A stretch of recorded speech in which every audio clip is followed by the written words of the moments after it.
സുഹാസ് ഷെട്ടിയുടെ കഥയാണ്. റിതേഷ് മേനോൻ്റെ സംവിധാനമാണ്. സംവിധായകനും കഥാകൃത്തും കൂടി ചേർന്നാണ് ഈ സിനിമയുടെ തിരക്കഥ ഒരുക്കിയിട്ടുള്ളത്.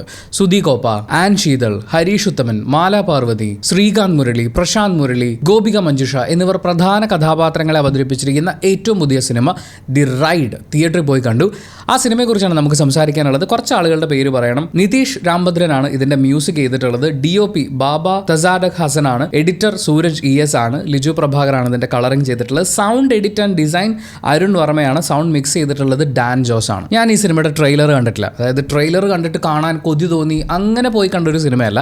പക്ഷേ ഈ ആഴ്ച റിലീസായിട്ടുള്ള സിനിമകളിൽ ഇതും പൊങ്കാലയുമാണ് ഞാൻ കാണാൻ പോസ്റ്റർ കണ്ടിട്ടെങ്കിലും എനിക്ക് താല്പര്യം തോന്നിയിട്ടുള്ള സിനിമകളിൽ ബാക്കി നിൽക്കുന്നത്. പൊങ്കാല ഞാൻ രാത്രി 10 മണിക്കാണ് ഷോ കിട്ടിയത്. അപ്പോൾ ആ ഷോ ബുക്ക് ചെയ്തു. അതുപോലെ തന്നെ റൈഡ് ഞാൻ നേരത്തെ കണ്ടു. ഈ സിനിമയെക്കുറിച്ച് വളരെ ചുരുങ്ങിയ വാക്കുകളിൽ പറയാനാണെങ്കിൽ it's an okay watch, just an okay watch with an incredible an Sheethal and a bunch of കിഡിലോസ്കി ആർട്ടിസ്റ്റുകൾ. എന്ന് വെച്ചാൽ പെർഫോമൻസിന് അത്രയും സാധ്യതകളുള്ള, വേറൊരു ഭാഷയിൽ പറഞ്ഞാൽ പെർഫോമൻസ് ഒരു ഇച്ചിരി പാളിപ്പോയി കഴിഞ്ഞാൽ കംപ്ലീറ്റ് നാടകമായി പോകാവുന്ന ഒരു ഓൾഡ് കൺസെപ്റ്റാണ്. പഴയ ഏതൊക്കെയോ ഹോളിവുഡ് ബോളിവുഡ് സിനിമകൾ എവിടെയൊക്കെയോ കണ്ടു മറന്നിട്ടുള്ളത് പോലത്തെ ഒരു സാധനമാണ്. അല്ലാതെ ഒരു പുതുമയുള്ള കൺസെപ്റ്റോ പരിപാടികളോ ഒന്നുമല്ല. പക്ഷേ ഈ പെർഫോമേഴ്സിൻ്റെ മികവിൽ നമ്മളിതിങ്ങനെ കണ്ടിരിക്കും. ക്ഷമയുണ്ടെങ്കിൽ, ഇതൊരു പാബി ഫൈൻഡർ ഗെയിമാണ്, പക്ഷേ ക്ഷമയുണ്ടെങ്കിൽ എന്തുകൊണ്ടാണ് ആൻ ശീതൾ ഇത്രയും ഇൻക്രെഡിബിൾ ആണെന്നും മലയാളത്തിൽ ഇന്നുള്ള അഭിനേത്രിമാരിൽ വളരെ അണ്ടർ റേറ്റഡ് ആയിട്ടുള്ള ഒരു ആർട്ടിസ്റ്റാണ് എന്നും ഞാൻ പറയുന്നതിൻ്റെ കാരണം എന്താണെന്നുള്ളത് നിങ്ങൾ സിനിമ കാണുമ്പോൾ മനസ്സിലാവും. നമുക്ക് പതിവ് പോലെ പോസിറ്റീവ്സിലേക്ക് കടക്കാം. ഫസ്റ്റ് പോസിറ്റീവ്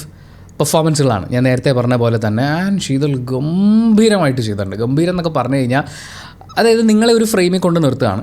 നിങ്ങളൊന്നും ചെയ്യേണ്ട, വെറുതെ നിന്നാൽ മതി. ബാക്കി ഒരാൾക്കാണ് ഡയലോഗ് ഉള്ളത്, പുള്ളിക്കാണ് പെർഫോമൻസും ഹാൻഡ് മൂവ്മെൻറ്റ്സും ഒക്കെ ഉള്ളത്. നിങ്ങൾ ചുമ്മാ നിൽക്കണം എന്ന് പറയുമ്പോഴും നിങ്ങൾക്ക് ക്യാരക്ടറായിട്ട് നിൽക്കാൻ പറ്റുമെന്ന് എപ്പോഴെങ്കിലും ഈ കണ്ണാടിയുടെ മുമ്പിൽ നിന്ന് അഭിനയം പരിശീലിക്കുന്ന കുറേ ആൾക്കാർ നമ്മുടെ ചുറ്റുമുണ്ടല്ലോ, അവരെല്ലാവരും ഒന്ന് ട്രൈ ചെയ്ത് നോക്കണം. നിങ്ങൾക്കൊന്നും ചെയ്യാനില്ല, നിങ്ങളൊരു ക്യാരക്ടറാണ്, ചുമ്മാ നിൽക്കുകയാണ്, അങ്ങനെ നിൽക്കാൻ പറ്റും. അതൊരു ആർട്ടിസ്റ്റിൻ്റെ ഒരു വലിയ അളവുകോലായിട്ട് ഞാൻ പറയും. നിങ്ങൾ കയ്യും കാലവും ഒന്നും എടുക്കാൻ പാടില്ല, നിങ്ങൾക്ക് വലിയ പ്രോപ്പർട്ടീസ് ഒന്നും തന്നിട്ടില്ല, ജസ്റ്റ് നിന്ന് പറഞ്ഞാൽ മതി. പക്ഷേ ആ ഇമോഷനും അല്ലെങ്കിൽ ആ ഓർമ്മകളും അതിൻ്റെ പെയിനും ഒക്കെ നിങ്ങളുടെ മുഖത്ത് വരണം, അത് പ്രതിഫലിക്കണം, കണ്ടിരിക്കുന്ന ഒരാൾക്ക് അത് ഫീൽ ചെയ്യണം എന്നൊക്കെ പറഞ്ഞിട്ട് പെർഫോം ചെയ്യാൻ പറഞ്ഞു കഴിഞ്ഞാൽ അത് പെർഫോം ചെയ്യാൻ പറ്റുന്ന ആർട്ടിസ്റ്റുകളാണ് ഈ സിനിമയിലുള്ളവരെല്ലാം. അതിപ്പോൾ ആൻ ശീതൾ ആണെങ്കിലും, ശ്രീകാന്ത് മുരളി ആണെങ്കിലും, മാല പാർവതി ആണെങ്കിലും, ഗോപിക മഞ്ജുഷ ആണെങ്കിലും, സുധി കോപ്പ ആണെങ്കിലും, ഹരീഷ് ഉത്തമൻ ആണെങ്കിലും, ഇവരൊക്കെയും അടിപൊളി ആർട്ടിസ്റ്റുകളാണ്. ഇതിനകത്ത് താരതമ്യേന ഒരു പുതുമുഖം എന്ന് പറയാനുള്ളത് ഗോപിക മഞ്ജുഷയാണ്. ഗോപിക തൊട്ട് മുമ്പ് തേക്കപ്പെട്ട സുന്ദരി സിനിമയുടെ അത് റോസ്റ്റ് ചെയ്ത സമയത്ത് നമുക്ക് എന്തായാലും അങ്ങനെ പറഞ്ഞേ പറ്റുള്ളൂ. കാരണം വളരെ മോശമായിട്ട് ഉണ്ടാക്കിയിട്ടുള്ളൊരു ക്യാരക്ടറായിരുന്നു.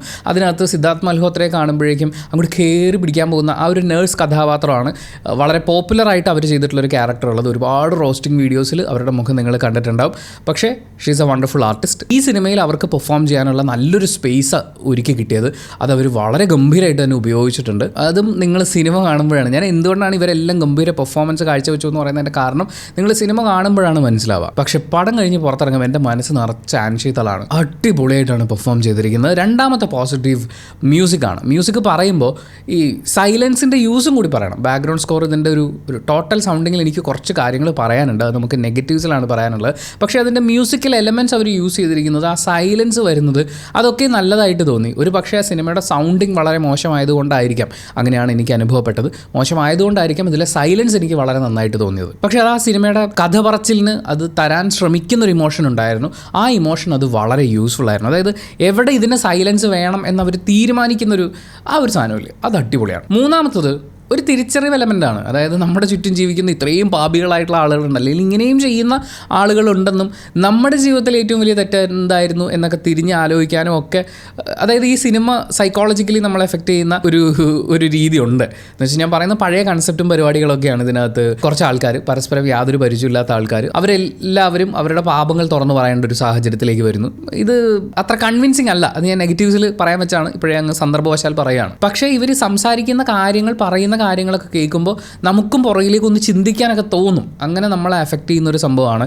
ഇതിൻ്റെ അവസാന ഭാഗത്തേക്ക് എത്തുമ്പോൾ പോലും ഇവർ എന്തൊക്കെ കഥകൾ പറഞ്ഞു, എന്തിനൊക്കെ ആ കഥകൾ പറഞ്ഞു എന്നൊക്കെ നമ്മൾ സിനിമ കഴിഞ്ഞ് പുറത്തിറങ്ങുമ്പോൾ ആലോചിക്കുമ്പോൾ കുറച്ച് ബ്രില്യൻസുകളൊക്കെ ഉണ്ട്. പക്ഷേ സ്പോയിലർ ആവും എന്നുള്ളതുകൊണ്ട് ഞാൻ പറയുന്നില്ല. എന്തായാലും ആ പാപ കഥകൾ നമ്മുടെയും പേഴ്സണൽ ലൈഫിലേക്ക് തിരിഞ്ഞു നോക്കാനൊക്കെ പ്രേരിപ്പിക്കുന്നതായിരുന്നു എന്ന് തോന്നി. വിഷ്വലൈസേഷനും നന്നായിരുന്നു എന്നുള്ളതാണ്. വേണമെങ്കിൽ അവർക്ക് കുറേ VFX പരിപാടികളും ഒക്കെ ചേർത്ത് ഇത് കുറച്ച് അങ്ങോട്ട് കൊണ്ടുപോകാൻ ശ്രമിക്കാമായിരുന്നു. പക്ഷേ വളരെ നീറ്റായിട്ടാണ് ചെയ്തിട്ടുള്ളത്. ഞാൻ മനസ്സിലാക്കുന്ന ഒരു ചെറിയ ബഡ്ജറ്റിൽ നിന്നുകൊണ്ടാണ് ഇവർ ഈ സിനിമ ചെയ്യാൻ ശ്രമിച്ചിട്ടുള്ളത്. പക്ഷേ ആ ചെറിയ ബഡ്ജറ്റിൽ നിന്നുകൊണ്ടും ഒരു നീതി പുലർത്താൻ അവർ ഉപയോഗിച്ചിട്ടുള്ള നിങ്ങൾക്ക് കാണുമ്പോൾ മനസ്സിലാവും സെറ്റിന് ഭയങ്കര ഇമ്പോർട്ടൻസ് ഉള്ള ഒരു സ്ഥലമാണ്. അവിടെ ചെയ്യാവുന്ന അത്രയും നീറ്റായിട്ട് തന്നെ അവരത് ചെയ്തിട്ടുണ്ട്. പക്ഷേ ഈ സിനിമയുടെ മെയിൻ നെഗറ്റീവായിട്ട് എനിക്ക് ഫീൽ ചെയ്തത് അത് സൗണ്ട് തന്നെയാണ്. ഞാൻ ഈ സിനിമ കാണുന്നത് ഏരീസ് പ്ലക്സിലെ OD 3 വെച്ചിട്ടാണ്. ആ സ്ക്രീൻ സൗണ്ട് അത്ര ഗംഭീരമാണ് എന്നുള്ള അഭിപ്രായമൊന്നും എനിക്കില്ല. ഏരീസ് പ്ലക്സിൽ OD 1 ആണ് ഞാൻ ഏറ്റവും എൻജോയ് ചെയ്ത് കാണുന്നൊരു സ്ക്രീൻ. പിന്നെ OD 5, അത് കഴിഞ്ഞാൽ OD 4 കൂടിയുണ്ട്. അത് കഴിഞ്ഞ് എനിക്ക് വലിയ അഭിപ്രായങ്ങളില്ല. അപ്പോൾ അതിൽ 3 ഞാൻ പക്ഷേ ഒരു തമിഴ് സിനിമ കണ്ടത്. എനിക്ക് ആ സിനിമ അങ്ങനെ സൗണ്ടിന് വലിയ പ്രശ്നമുള്ളതായിട്ടൊന്നും തോന്നിയിട്ടായിരുന്നില്ല. ഈ സിനിമയിലെ പ്രശ്നം എന്താണെന്ന് വെച്ചാൽ ഇവർ ഡയലോഗ്സ് പറയുന്നത് ഭയങ്കര പീക്കടിച്ചൊക്കെ പോകുന്നു. ഈ ഷൗട്ട് ചെയ്തുള്ള ഒരുപാട് സംസാരങ്ങളുണ്ട്. ആ സമയത്ത് മുഴുവൻ പീക്കടിച്ച് ഇങ്ങനെ അങ്ങനത്തെ ഒരു ഫീൽ ഉണ്ടായിരുന്നു. ഭയങ്കര അനാവശ്യ ലൗഡാവുന്നത് പോലത്തെ ഒരു ഫീല്.